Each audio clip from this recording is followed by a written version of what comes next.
안녕하세요. 데이업의 김민우입니다. 새롭게 선보인 국내 아이폰 16 출시가 20일, 그러니까 9월 20일인 금요일로 확정이 되었는데요. 혁신이란 없는 최악의 아이폰 16 시리즈가 될 것으로 보여지는데, 첫 AI 휴대폰인 이 아이폰 16 판매 부진인 이유가 있겠죠? 같이 한번 보도록 하겠습니다. 먼저 미국 내 자국 아이폰 16이 힘없이 판매량을 저조한 모습을 좀 보이고 있는데요. 아이폰 16이 이제 첫 주말 사전 주문 판매량이 3,700만 대로 작년 15보다 12.7% 감소했습니다. 팩트는 16 시리즈에 대한 미국 내 수요가 낮다라는 건데, 이게 수요가 예상치보다 낮다라는 건 그만큼 이유가 있겠죠.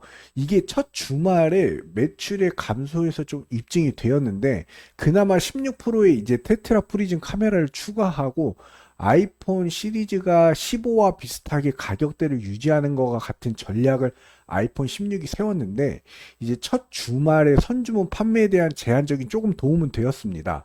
애플 인텔리전스가 이제 출시가 되고 성수기 프로모션을 아이폰 16이 이제 점점 더 강행을 할 것으로 보여지는데요.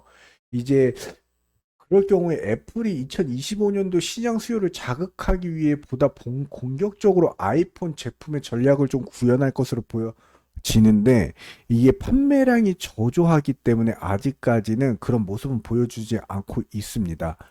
여기 보시면 제가 일전에 아이폰 16 사지 마세요. 기다리셨다가 내년 가을에 아이폰 17을 구매하세요라고 말씀을 드렸는데요.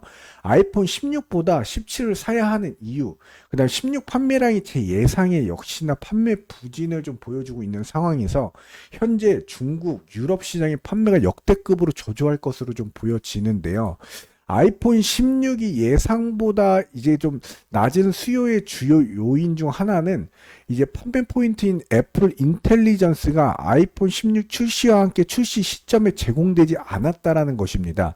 또한 중국 시장의 치열한 경쟁이 아이폰 수요에 계속 영향을 미치고 있는데요.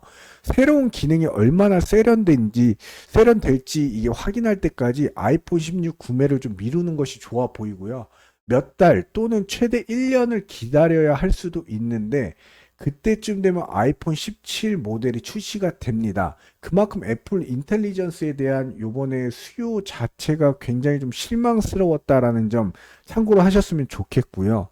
여기 보시면 유럽이 애플과 관련해 가지고 요번에 개인정보 보호 및 규제로 인해서 유럽 연합의 금지 조치에 좀 직면하게 되었는데요. 이제 새로운 애플 인텔리전스의 기능 아이폰 미러링 및 쉐어 플레이 화면 공유를 이제 출시하지 않을 것이라고 발표를 했습니다. 이는 유럽 연합의 이제 디지털 시장법 DMA 때문인데, 애플은 이제 규제 당국의 명확한 지침 없이는 유럽 사용자들에게 애플 인텔리전스라는 생성형 AI 소프트웨어를 제공하지 않겠다라고 했는데, 경쟁사인 구글의 이제 제미니 AI와 삼성 갤럭시 AI는 계속 발전을 해 나가고 있지만, 애플은 이제 유럽 시장에서 이런 혜택을 누릴 수 없게 되었습니다. 애플이 이제 제3자 기업들이자 이제 자사 서비스와 연동할 수 있도록 해야 하는데, 인텔리전스가 이제 DMA 요구 사항에 해당하는지는 불확실하다고 판단하여서 유럽 사용자들에게 이 기능을 제공하지 않기로 했다라고 결정을 했는데요.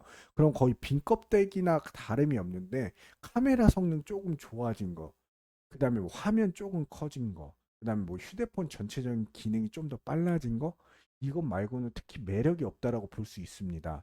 이제 유럽의 아이폰 사용자들에게 이제 큰 불이익이 될 것으로 보여지는데, 안드로이드 기반의 이제 경쟁 제품과 비교했을 때 아이폰의 경쟁력이 떨어질 수밖에 없다라는 사실입니다.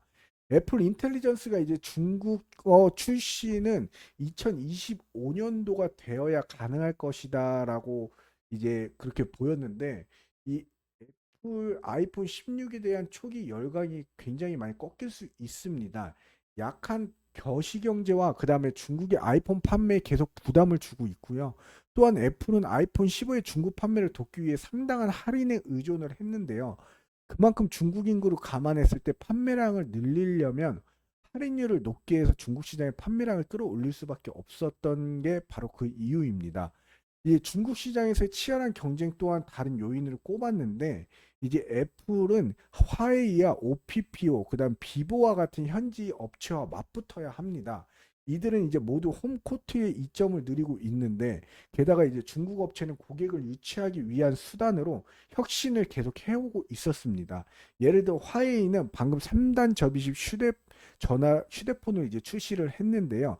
메타 XT라는 이름의 새로운 기기는 OLED 화면을 6.4인치로 줄일 수 있는 더블 힌지 디자인을 자랑하는 모델로 나왔는데요.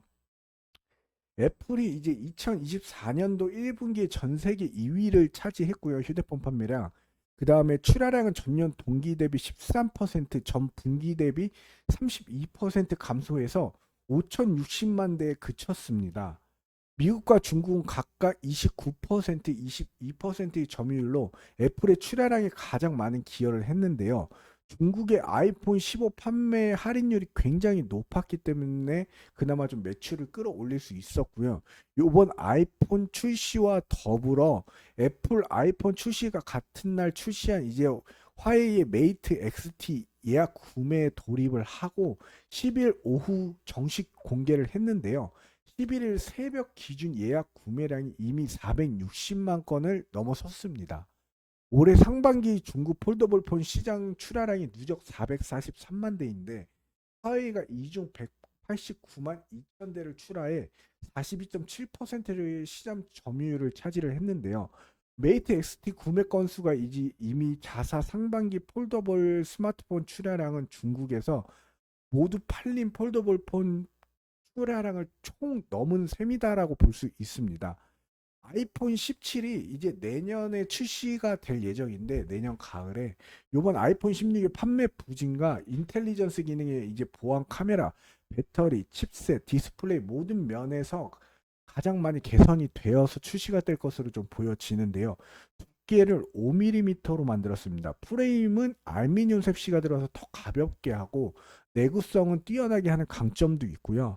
반사 방지 디스플레이로 세라믹 실드보다 긁힘에 더 강한 유리로 눈부심이 훨씬 좀 더 덜할 것으로 보여지고요.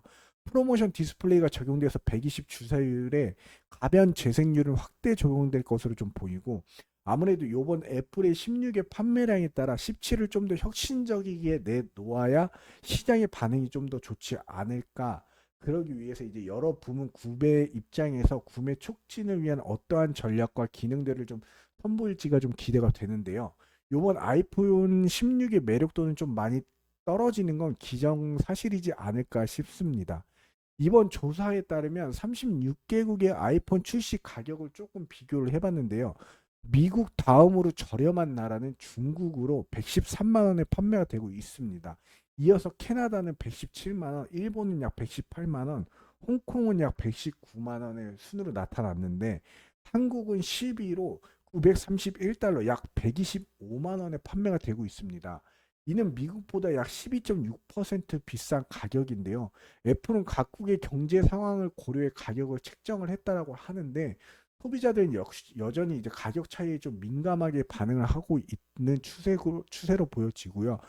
이 아이폰 자체가 요번에는 애플 인텔리전스라는 이 혁신을 내놓았지만 이게 바로 한국어 지원도 안 되고 그다음 외국어 그다음 미국 본인의 나라의 언어만 현재 지원이 된다는 사실에서 조금 실망감이 컸고요.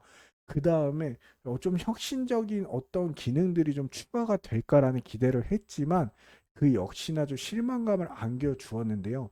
제 생각에는 아이폰 16을 구매하시는 것보다 좀 더 기다렸다가 17을 구매하시는 게 훨씬 더 좋은 방법이 아닐까라고 생각이 되고요. 제가 아이폰 16이 출시되면 한번 보러 가고 어떤 기능들이 있고 한지 한번 볼 텐데 다음번에 좀 더 디테일한 정보로 찾아뵐 수 있는 멘토가 되도록 노력하겠습니다. 이상 대의원 멘토 김민호였습니다. 감사합니다.